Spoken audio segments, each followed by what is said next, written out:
নয় দুইটা করাবো তো? কর। নয় দুটাতে কি বলছে এক তো দুটা ম্যাট্রিক্স দেওয়া আছে তাই তো? সেই দুটা ম্যাট্রিক্সের গুণফল বের করতে হবে তাই না? 9 এর 2 হ্যাঁ। দুইটা ম্যাট্রিক্স দেওয়া আছে সেই দুটা ম্যাট্রিক্সের গুণফল বের করতে হবে, সেটা একটা শূন্য ম্যাট্রিক্স আসবে। প্রথমে একটা কন্ডিশন দেওয়া আছে দেখ, এ আলফা মাইনাস বিটা কত? 9 এর 2 নাম্বার। আলফা মাইনাস বিটা দেওয়া আছে 2n প্লাস 1 পাই বাই 2 হলো, যেখানে n টা বিলংস টু কোথায়? এটা দেওয়া আছে। এবার দুইটা ম্যাট্রিক্সের গুণফল নে। ধরেন দুইটা ম্যাট্রিক্সের গুণফল, প্রথম ম্যাট্রিক্সটা বল। cos alpha cos square alpha cos alpha sin alpha, তারপর আবার cos আলফা sin আলফা, নিচে হচ্ছে cos আলফা sin আলফা, আবার এখানে হচ্ছে cos আলফা sin আলফা, এটি sin স্কয়ার আলফা, আবার sin স্কয়ার আলফা। এটা দেওয়া আছে, তো এটার সাথে আমাদের গুণ করতে হবে কাকে বল? বিটা, এটা cos square beta, cos beta sin beta, আবার cos বিটা sin বিটা, নিচে হচ্ছে cos বিটা sin বিটা, আবার cos beta sin beta, sin square beta, আবার হচ্ছে sin স্কয়ার বিটা, এরকম ভাবে দেওয়া আছে। হ্যাঁ, এবার এই দুটো ম্যাট্রিক্সে আমরা গুণ করব। গুণটা একটু বড় আর কিছু না। হ্যাঁ, তাহলে এখানে যখন আমি গুণ করছি আবার একই ফর্মে চলবে। গুণটার সময় লক্ষ্য করবি cos square alpha cos square beta, তাহলে cos স্কয়ার আলফা আবার cos স্কয়ার বিটা, তার সাথে কি হবে cos আলফা cos বিটা, ও cos আলফা sin আলফা, আবার কি cos বিটা sin বিটা। এই যে এটার সাথে এটা আবার এটার সাথে এটা, তাই তো? তাহলে কত হচ্ছে cos আলফা sin আলফা, আবার cos বিটা, আবার কত sin বিটা। এটা হচ্ছে a11 পদটা হয়ে গেল। এবার a12 পদে যাচ্ছি, তাহলে প্রথম লাইনের সাথে এখানকার দ্বিতীয় লাইন। তাহলে কত হচ্ছে এখানে প্রথমটা cos square alpha cos square alpha থাকলো, তার সাথে হচ্ছে cos বিটা আবার sin বিটা প্লাস পরেরটা এবার এটার সাথে এটা, তাই না? তাহলে cos আলফা sin আলফা, তার সাথে হচ্ছে sin স্কয়ার বিটা, তাই তো?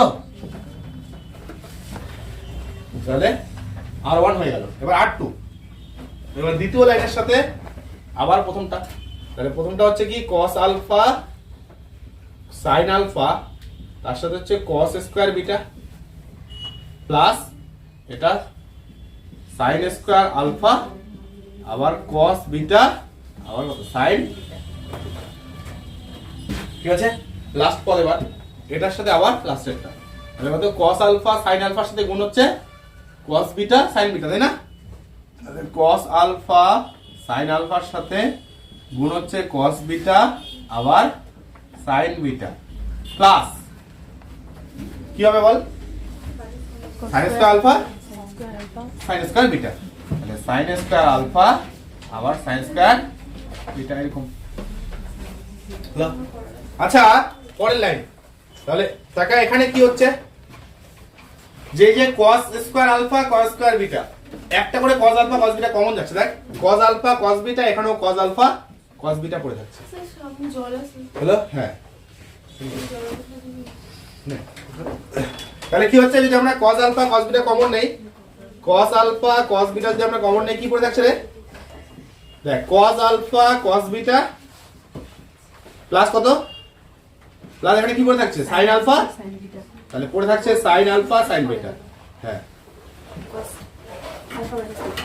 cos alpha minus beta. হ্যাঁ, পরে এখানে এখান থেকে কি কমন যাচ্ছে, এক তো একটা cos আলফা কমন যাবে, এই এখানেও আছে, আর এই যে sin বিটা কমন যাবে একটা, তাই না? তাহলে cos আলফা আবার sin বিটা যদি আমরা কমন নেই, কি পড়ে থাকলো? দেখ cos আলফা sin বিটা যদি কমন নেই, তাহলে এখান থেকে থাকলো cos alpha cos beta plus কত, এখান থেকে sin আলফা আবার sin বিটা, হলো? সেম জিনিস থাকছে, দেখ সেম জিনিস। এবার এখানে নিচে বল কি কমন যাচ্ছে, এখানে sin আলফা এখানে আছে হ্যাঁ, আর cos বিটা, তাই না? তাহলে sin alpha cos beta common যাচ্ছে, কমন নিলে কি পড়ে থাকলো sin alpha cos beta common যাচ্ছে, তাহলে এখানে cos alpha cos beta plus sin alpha sin beta. আর পরেরটা এখানে sine alpha sine beta common যাচ্ছে, দেখ সাইন আলফা সাইন বিটা, তাহলে সাইন আলফা আবার সাইন বিটা যদি আমরা কমন নেই তাহলে কি থাকলো, cos alpha cos beta plus sine alpha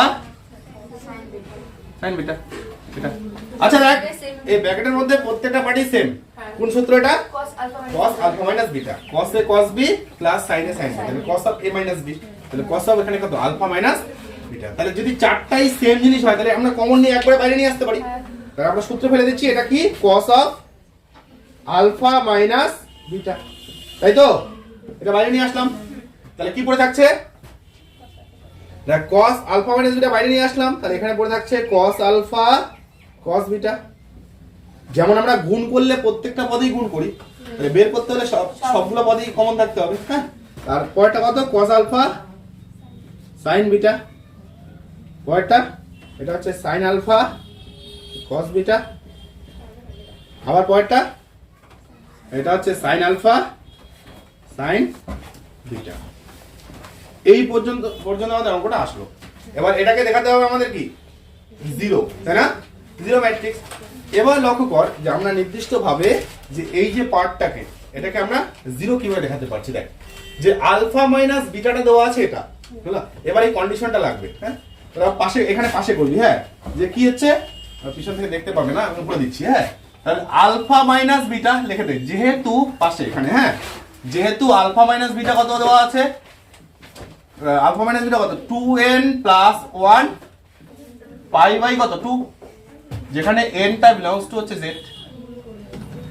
এবার দেখা আমরা যদি cos অফ আলফা মাইনাস বিটার সাথে কি আছে cos, তাহলে আমরা যদি cos of alpha minus beta বের করি তাহলে দেখ সেটা কি হয়, তাহলে cos of alpha minus beta কি হবে, cos of alpha minus beta সেটা কি হচ্ছে, যে cos অফ কত হচ্ছে 2n প্লাস 1 পাই বাই 2।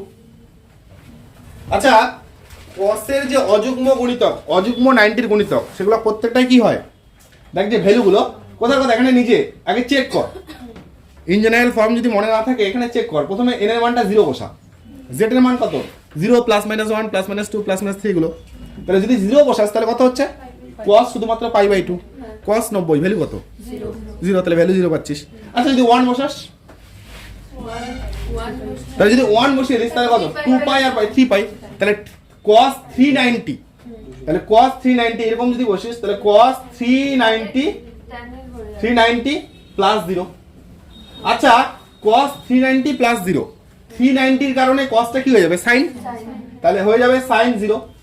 এবার সামনে সাইনটা প্লাসই হোক আর মাইনাসই হোক কোনো ইফেক্ট করবে কি, তাহলে এখানে প্লাস মাইনাস যাই হোক না কেন যেহেতু sin 0 তার মানে ভ্যালু কত দিবে 0, বোঝা গেল ব্যাপারটা। এবার দাঁড়া এখানে যদি n এর মানটা 2 হয়, n এর মানটা যদি 2 হয় তাহলে 5, তাহলে তখন এখানে 3 এর জায়গায় কত হবে 5, তাহলে 5 হলে আবার কি অযুগ্ম গুণিতক, তাহলে আবার cosটা কি হয়ে যাবে sin, তার মানে আবার কি 0। এবার যদি এখানে 3 বসাস 7 790 আবার কি হচ্ছে 0, যদি এখানে যাই বসা না কেন এখানে, হ্যাঁ, তাহলে এখানে কি হচ্ছে নির্দিষ্ট 1 2 3 4 5 6 7 প্রত্যেক ক্ষেত্রে এই ভ্যালুটা কি দিবে অলওয়েজ 0, ব্যাপারটা। তাহলে যদি এটা 0 হয়ে যায় তাহলে বাকি পুরোটাই কি হয়ে গেল 0, তাহলে এটাকে আমরা এখানে পুরোটাই ইকুয়াল লিখতে পারি 0, তোরা পাশে এখানে করবি কিন্তু, হ্যাঁ, এখানে 0 হয়ে গেল, আর 0 মানে সেটা কি হচ্ছে 0 ম্যাট্রিক্স, তার মানে 0 0 0 0, তাহলে দেখ ম্যাট্রিক্স দুটোর গুণফল কি হয়ে গেল একটি শূন্য ম্যাট্রিক্স, বোঝা গেল ব্যাপারটা। যদি কোথার কথা এটাকে কেউ কমন নিয়ে বাইরে নিয়ে আসলি না তাহলে কি এখানে থাকবে, তাহলে এখানে কি cos আলফা মাইনাস বিটা, এখানেও কত cos আলফা মাইনাস বিটা, তাহলে 0 এর সাথে গুণ মানে 0 0 0 0 0 হয়ে যাচ্ছে, ব্যাপারটা বোঝা গেল।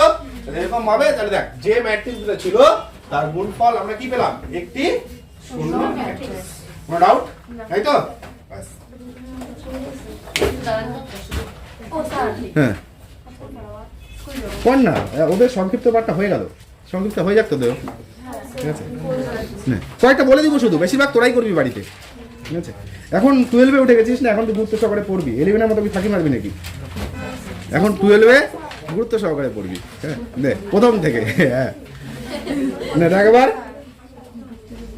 আচ্ছা কি হচ্ছে, আচ্ছা দেখ নাম্বার 10 এগুলো করাবো না, হ্যাঁ, এ দেওয়া আছে, রিলেশনটা নিবি a² - 4a - কত 5i, তাহলে এ স্কোয়ার মানে কি, এ ইন্টু এ করবি, মাইনাস 4a মানে এর যে ডিজিট তাকে 4 একদম লেফট হ্যান্ড সাইড নিয়ে শুরু করবি, তারপরে সবগুলোকে যোগ বিয়োগ করে দিবি, দেখবি 0 চলে আসবে, মিলে গেল।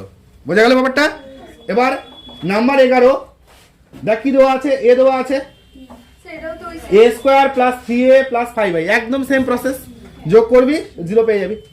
এবার যে 11 2 নম্বরটা, এ দেওয়া আছে আই দেওয়া আছে, a square equal 8a plus k i দেওয়া আছে, এখান থেকে আমাদের কে এর মানটা বের করতে হবে। তাহলে সেই কে ইন্টু আই মানে সেটা কি, গুণ করলে সেটা কত হয়, কেই থাকছে, তাহলে কে 0 0 কে, এরকম একটা সিস্টেম। তাহলে এখানে সেখান থেকে আমাদের কে এর মানটা বের করতে হবে, কর এটাই কর নে।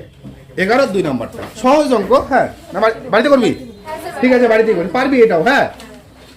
আচ্ছা এরপরে দেখ, এরপরে হচ্ছে যেমন 12 নম্বর অঙ্কটা, সেই 12 নম্বর অঙ্কটাতে কি করবি, প্রথমে a প্লাস বি বের করবি, a plus b whole square করবি, মানে কি a প্লাস বি দুইবার, a plus b into a plus b, যে রেজাল্টটা পাবি সেই রেজাল্টটা বাকি তিনটার সাথে কি হচ্ছে, যোগফলের সাথে ইকুয়াল হবে না। আলাদাভাবে যদি আমরা a স্কয়ার করি প্লাস 2ab করি প্লাস b স্কয়ার যদি করি, তাহলে সেই মানটার সাথে মিলবে না, লেফট হ্যান্ড সাইড আলাদা আসবে, রাইট হ্যান্ড সাইড আলাদা আসবে। বোঝা গেল ব্যাপারটা? তাহলে প্রথমে a plus b whole square যে সূত্র ভেঙে দিচ্ছি তাই কিন্তু হবে না, সেখানে a প্লাস বি ম্যাট্রিক্স ফর্মে দুইবার গুণ করতে হবে। যেমন আমরা a স্কয়ার কি লিখছি, a ইন্টু a, তাহলে এখানে a plus b whole square হচ্ছে a plus b into a plus b, এভাবে করে করতে হবে। আচ্ছা এরপরেরটা যেমন 13 নম্বরটা কি হচ্ছে, প্রথম দুটো গুণ করবি, সেই গুণ করার পরে যে ম্যাট্রিক্সটা পাবি সেটা রাইট হ্যান্ড সাইডের সাথে ইকুয়াল করবি, ইকুয়াল করলে এক্স ওয়াই এর কি পাবি, দুইটা সমীকরণ, সেই দুইটা সমীকরণকে সলভ করলে কার মান পাবি, এক্স এর মান ওয়াই এর মান। তাহলে করাই তো হবে না নিশ্চয়ই। দেখ তারপরে হচ্ছে 13 যে 2 নম্বরটা একই ফর্মে, 13 যে 2 হ্যাঁ একই ফর্মে, 13 যে 3 নম্বরটা a কিউব প্লাস a বের করবি, a কিউব মানে এই যে 2i থেকে সে বর্গ মানে i2 হচ্ছে হ্যাঁ 2 না না না i2 মানে 2/2 ক্রমের আইডেন্টিটি ম্যাট্রিক্স, সেটা হচ্ছে 1001 এরকম, 2 দিয়ে গুণ করে হ্যাঁ মানে এই যে এই i2টাকে বলা হয় এরকম, হ্যাঁ i2টা হচ্ছে 1001, সেটা হচ্ছে একক ম্যাট্রিক্স, তো একক ম্যাট্রিক্স, সেই একক ম্যাট্রিক্সের i2 দেওয়া হচ্ছে 2/2 ক্রমের, যদি এখানে i3 বলে তাহলে 3/3 ক্রমের একক ম্যাট্রিক্স, তাহলে সেটা কত হচ্ছে 100 আবার 00 এরকম হবে। বোঝা গেল ব্যাপারটা? তাহলে এটাকে i2 i3 এইভাবে প্রকাশ করা হয়। আচ্ছা তাহলে এগুলো করাতে হচ্ছে না তাই তো? এরপরে আচ্ছা লক্ষ্য কর, এরপরে যদি 13 নম্বরটা ওই যে 13 যে 3 নম্বরটা a কিউব করবি, তাহলে প্রথমে a স্কয়ার করবি, a স্কয়ারকে আবার a গুণ করবি, তাহলে a কিউব পেয়ে গেলি, তার সাথে আবার a যোগ করবি, যোগ করে সেটা কার সাথে ইকুয়াল করবি, 0 এর সাথে, 0 0 0 0 হলো, করে দিবি। তাহলে করবো কোনটা বলতো? আচ্ছা 14 নম্বর দেখ, 14 নম্বর কি আছে, a দেওয়া আছে, তাহলে a থেকে 2i মাইনাস করবি, a মাইনাস 2i, আবার পরেরটা কত, a থেকে 3i মাইনাস করবি, a মাইনাস 3 আলাদাভাবে করে নিলি, তারপরে দুটাকে গুণ করবি, করাতে হবে? হবে না। আচ্ছা 15 নম্বরটা তো i, ঠিক আছে কর, নাম্বার 15 a দেওয়া আছে b দেওয়া আছে, হ্যাঁ এখানে a b,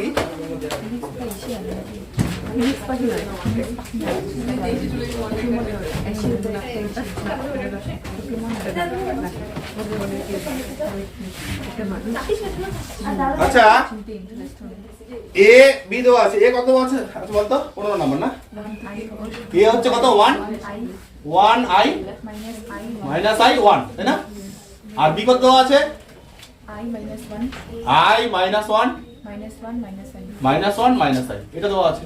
তাহলে সুতরাং এখান থেকে আমাদের বের করতে হবে a b আর b, তাহলে a b এর সাথে b গুণ কর, দেখ 1i মাইনাস i 1 হলো, i মাইনাস 1 হলো মাইনাস 1 মাইনাস i, ঠিক আছে। বাড়িতে দেখবি এগুলো অঙ্ক বেশিরভাগ পরপর করতে ইচ্ছা করবে, কারণ এগুলো মিলবে না এমন না, প্রত্যেকটাই পরপর মিলে যাবে, আর ইন্টারেস্টে ভাবি যতক্ষণ পর্যন্ত শেষ হচ্ছে না ততক্ষণ পর্যন্ত সেই আগ্রহটা চলতে থাকবে, হলো এই জন্য এগুলো করবি, ভালো লাগবে। দেখ কি আছে এখানে, কত হচ্ছে, এটার সাথে এটাকে গুণ কর, তাহলে 1 ইন্টু i মানে কত, i হচ্ছে i ইন্টু মাইনাস 1 তার মানে কত, মাইনাস i, পরেরটা এটার সাথে দ্বিতীয় লাইন 1 ইন্টু মাইনাস 1 তাহলে minus 1, i into minus i তাহলে minus i square, i into i হলো। এবার এটা মাইনাস i ইন্টু i তাহলে minus i square, 1 into minus 1 তাহলে মাইনাস 1, আবার এটার সাথে এটা মাইনাস i ইন্টু মাইনাস 1 তার মানে i, 1 ইন্টু মাইনাস আই, তার মানে কত মাইনাস আই। গুণে আর কোনো অসুবিধা হচ্ছে না তো? না না স্যার। তাহলে এটা কত 0, এখানে মাইনাস আই স্কয়ার মানে কি -1, হ্যাঁ। আই স্কয়ার হচ্ছে -1। আমরা যদি এই মানটাকে Plus বসিয়ে 1 দেই তাহলে -1 -1 এরকম ব্যাপারটা 0 হয়ে যাচ্ছে। আবার এটা কত -1 আবার -1, আবার এটা 0। তাহলে এখানে কত হচ্ছে 0 0 0 0 খালি এবি যে ম্যাট্রিক্সটা গুণফল এ আর বি সেটা কত হয়ে গেল, সেটা একটা শূন্য ম্যাট্রিক্স হয়ে গেল। হ্যাঁ, আমার বি প্রমাণ করতে বলছে নাকি?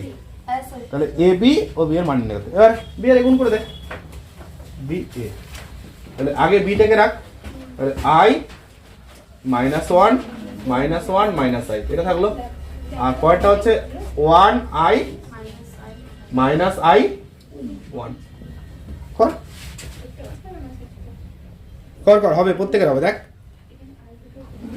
বুঝে কত আসছে বল, এটা হচ্ছে 2i, তারপরে -2 -2 -2 মাইনাস সবার আসে এটা, বাস এই তো। এটা খুব বড় জোর, এটাকে উত্তরে 2টা কমন নিয়ে থাকতে পারে, বাস এই। হ্যাঁ, সবগুলোতে যেহেতু 2 আছে এরকম হবে। হ্যাঁ, তাহলে এরপরে দেখ তো, আচ্ছা এরপরে দেখা, হ্যাঁ যদি হয় নাই বাড়িতে দেখে নিস, এগুলো না হওয়ার কিছুই নেই। হ্যাঁ, কি আছে এবার, এরপরে হচ্ছে নাম্বার 16, এক্স দেওয়া আছে, দেখাও যে এক্স স্কোয়ার ইকুয়াল 0। তাহলে এক্স এর সাথে এক্স গুণ করবি, 0 চলে আসবে, হলো ওই যে পি স্কোয়ার ইকুয়াল পি আসলো না, ওইরকম ভাবে। হ্যাঁ, পরেরটা 17 নাম্বারটা এ দেওয়া আছে, বি দেওয়া আছে, তাহলে এখানে 2/4 ক্রমের ম্যাট্রিক্স এক্স হয়, তাহলে এটা দেখ এক্স এর মান বের করতে হবে একদম সাধারণ রিলেশনগুলোতে। তাহলে এখানে কি করবি, 3a মাইনাস 2x ইকুয়াল হচ্ছে b, তার মানে 3a মাইনাস b করবি ইকুয়াল কত 2x। তাহলে 3a মাইনাস b এর ভ্যালু বের করবি, 3a মাইনাস b এর ভ্যালু বের করবি, যা ডিজিটগুলো পাবি আমাদের তো x এর মান লাগবে, তারপর 2টা দিয়ে ভাগ করে দিবি সবগুলো। তাহলে সেই প্রত্যেকটা পদকে 2 দিয়ে ভাগ করে দিলেই মান পেয়ে যাচ্ছিস, হলো। তাহলে কি করবি, 2x টাকে রাখবি রাইট হ্যান্ড সাইডে, 2x টাকে রাইট হ্যান্ড সাইডে রাখবি, আর 3a মাইনাস b টাকে একদিকে রাখবি। তাহলে 3a মাইনাস b এর মানটা ক্যালকুলেট করছিস, হলো। a আর b তো দেওয়াই আছে, তারপরে যেটা রেজাল্ট পাবি এখানে সেটা তো 2x এর মান, তাহলে x এর মানের ক্ষেত্রে সেটা কি প্রত্যেকটাকে 2 দিয়ে ভাগ, কমপ্লিট পারবি। এরপরে দেখ, এরপরে হচ্ছে নাম্বার 18তে কি দেওয়া আছে, এ দেওয়া আছে, বি দেওয়া আছে, দেখাও যে এ বির মান হচ্ছে i2, তাহলে এ বি যখন গুণ করবি সেটা কি আসবে 1001, বাস সেটা সমান সমান i2 প্রমাণিত, হলো। পারবি তো? তাহলে এখানে এটা আছে যেমন 19 এর 1 2 প্রমাণ করতে বলছে, 19 এর 1 নাম্বারটা এ দেওয়া আছে, বি দেওয়া আছে, a plus b whole square করবি, তাহলে a plus b into a plus b করলি, আর রাইট হ্যান্ড সাইডে কি আছে a square plus b square, হ্যাঁ a into a plus b into b করলি, তারপর দুটাকে ইকুয়াল করে সেই রিলেশনগুলো পাবি, সেখান থেকে কার a আর b এর মান বের করবি, হলো। তাহলে এটা 19 এর 1 19 এর 2 একই ফর্মে, হলো। এটা করে নিবি, খুব ভালো অঙ্ক রে। তারপরে নাম্বার 20 দেখ তো, নাম্বার 20 এ দেওয়া আছে, এ ট্রান্সপোজ বের করতে হবে, খুব সহজ, প্রত্যেকে পারবি এগুলো, হলো। তারপরে এরকম ভাবে, আচ্ছা জাস্ট আরেকটা অঙ্ক তোরাই কর, তোরাই করে বাড়ি চলে যা। হ্যাঁ নে কর, 23 এর 2 নাম্বারটা, বাস 23 এর 2 কর, তোরাই কর। হ্যাঁ করাচ্ছি না আমি আর, 23 এর 2 হলো, খুব সহজ অঙ্ক, দেখ খুব সহজ, 23 এর 2। হ্যাঁ